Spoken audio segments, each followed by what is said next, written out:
Hi,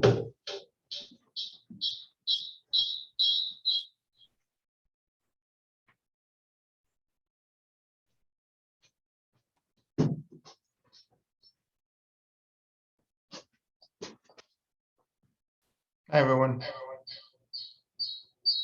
Roxia, you want to start? Okay, I can start. No problem.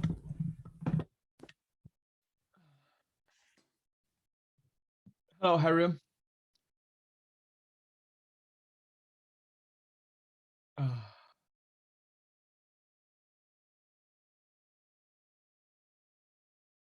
Can you hear me?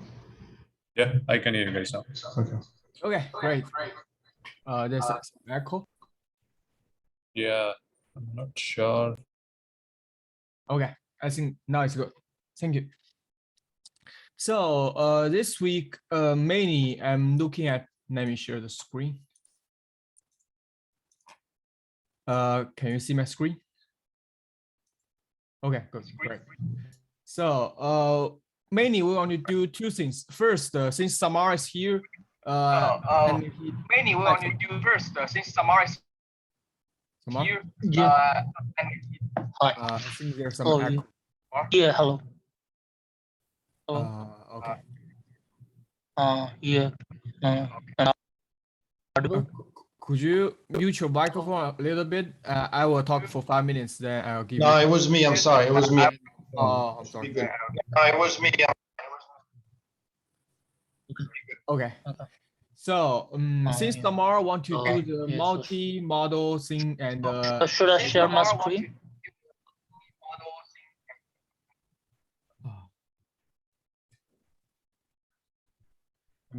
Since Samar want to do this multi-model thing, and I think this would be a good way to interpret that, because the surrogate model in this PDF file, it says that we want to train an interpretable machine learning model, which is not a black box anymore. And for this one, we can, like, we have several features, and we use the, like we say, we use a decision tree, or we use a linear model to have some weight, and we have some interpretable features. Yep. Right? Yeah, that's the way, because somehow want to do the multi-model thing. And after this, since last time we talked about the shop value, and we managed to get the shop value. Next thing is to see if our shop value really is valid, or the attribution to each feature means something. So then we go to this example part, which is, let me go down here. Which is essentially two things. They manage to do that by remove a high attribution feature. I'm sorry, let me find that.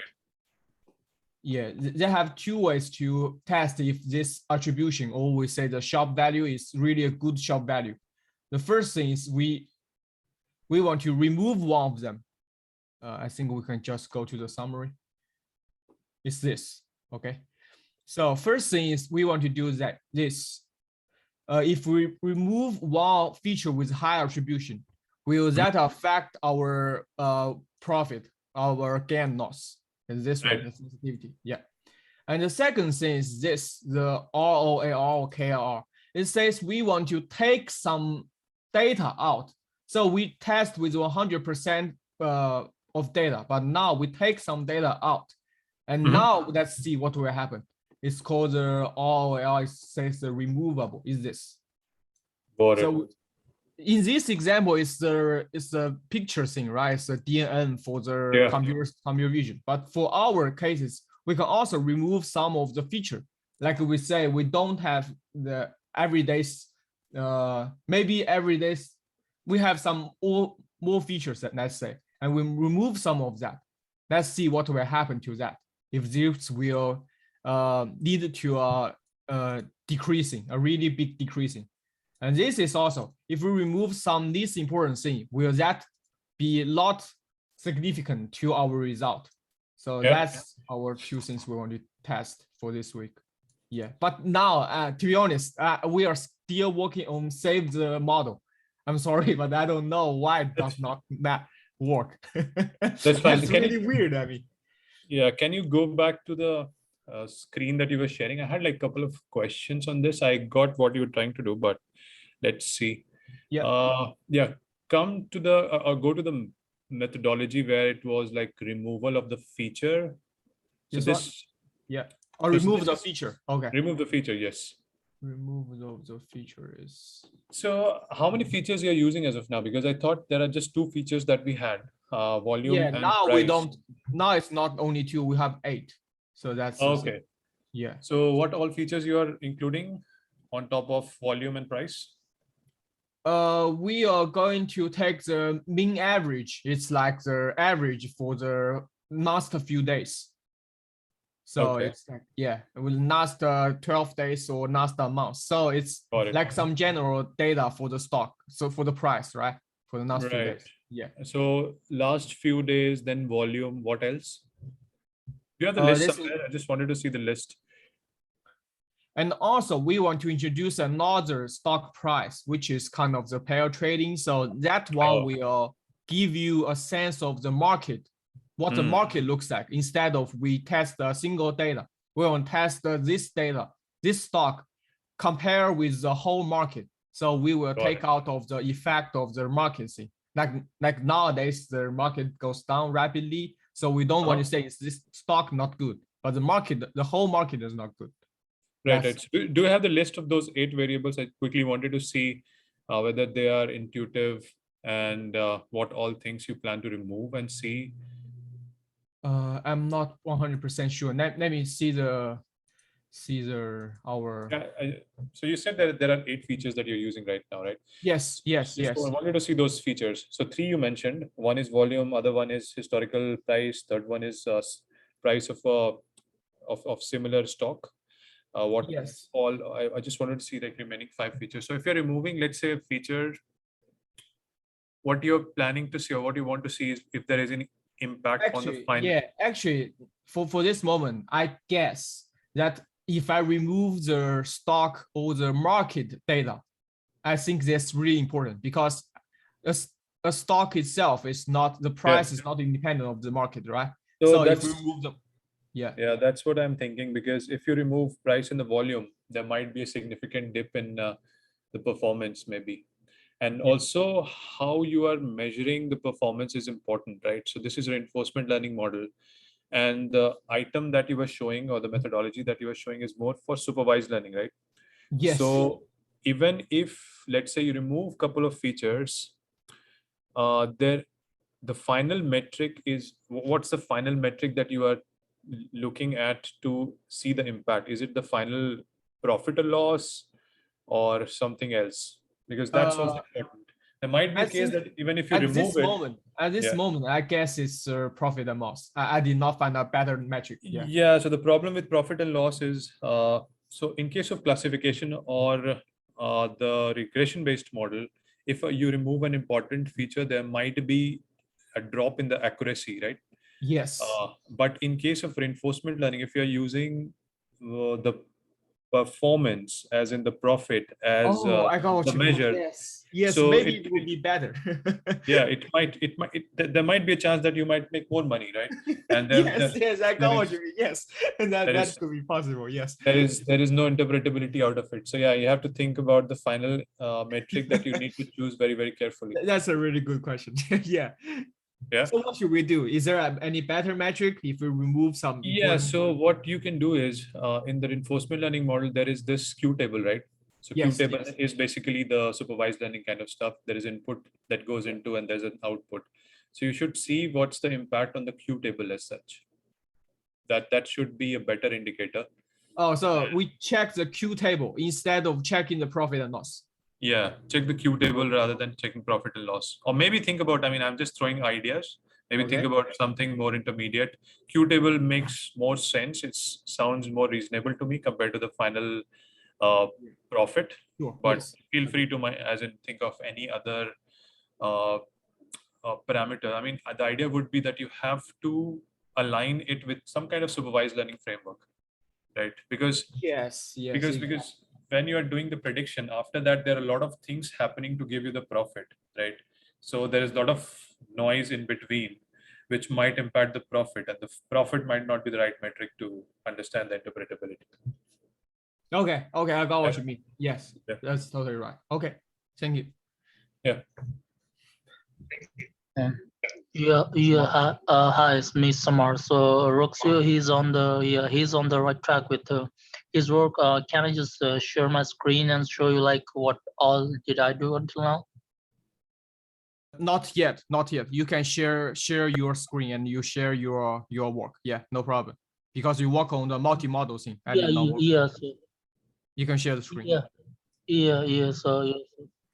Okay. So I'll share my screen and I'll show you what.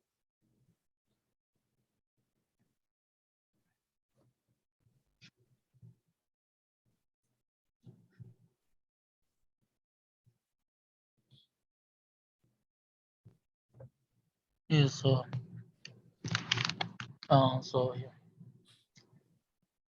So that's what we have been doing here until so far. We actually installed the FinRL library, Mhm. and then we pre-process the data and the environment, and so here basically, so we, like I told you the last time, we are actually training the 5 models: A to Yeah. C, DDPG, PPO, TD3, and SSC. So this is the first model, Mhm. and this is DDPG, and no,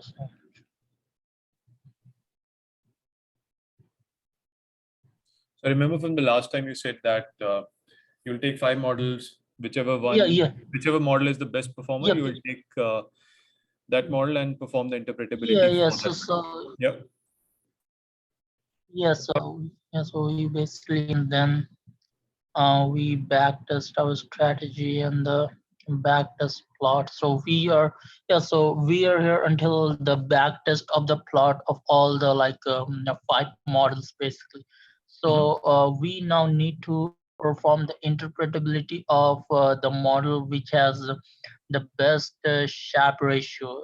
That's correct. Right? Yeah. So which model was which Okay, model so had the best Sharpe ratio out of those 5? Just curious. So we are actually like when I run it the first time, it was, but now that's what I was actually worried about. I'm encountering an error in this. I don't know like how it did it. I am not sure, because here it is saying type error. This got an unexpected keyword argument initial amount where in the designing the environment here, like initial amount. Yeah, so maybe you should check the FinRL package that you're using. Maybe they might have changed something and this is not needed anymore or something like that. Yeah.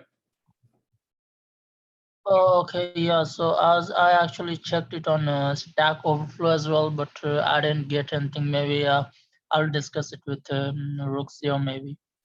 Yeah, even if you go to like So FinRL, that's basically yeah, I know the guys who are working on FinRL, so they keep on updating this package very frequently.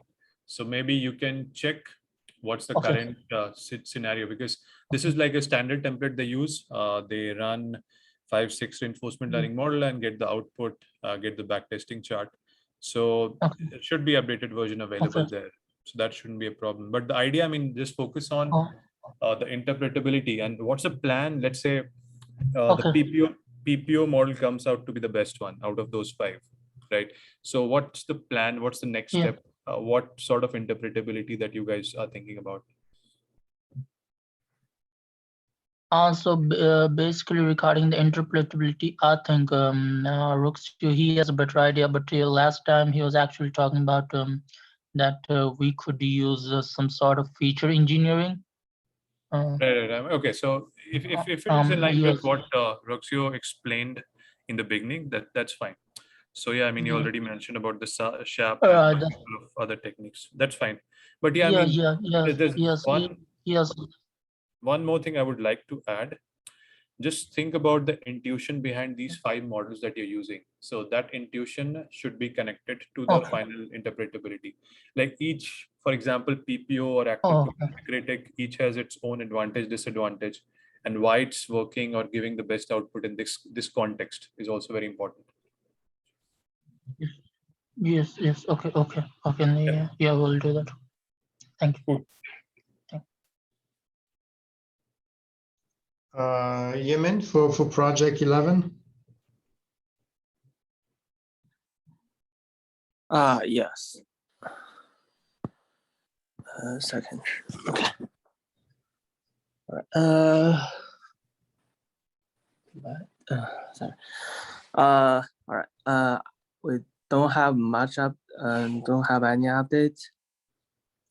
We have spring break right now. Ari is not able to make it. Chitali is here. Our update includes, so last meeting I was talking about having S&P index to kind of show the market. I got the data, but I found out I don't really know how to incorporate it into our model, and it doesn't really explain the interpretability. So I'm just leaving that aside right now, and I've been focusing on messing around with the data explainer, the GitHub link. And Chitari is working on sklearn. She went through sklearn and explainer dashboard links as well. But mostly we've been working individually for the last 2 weeks due to the exam and spring break. Okay, that's okay. I mean, if you have any good findings on the dashboard, let me know. You can put the details in the Slack channel. That's something I'm definitely curious about. Okay, yeah, well, we'll do. Thank you.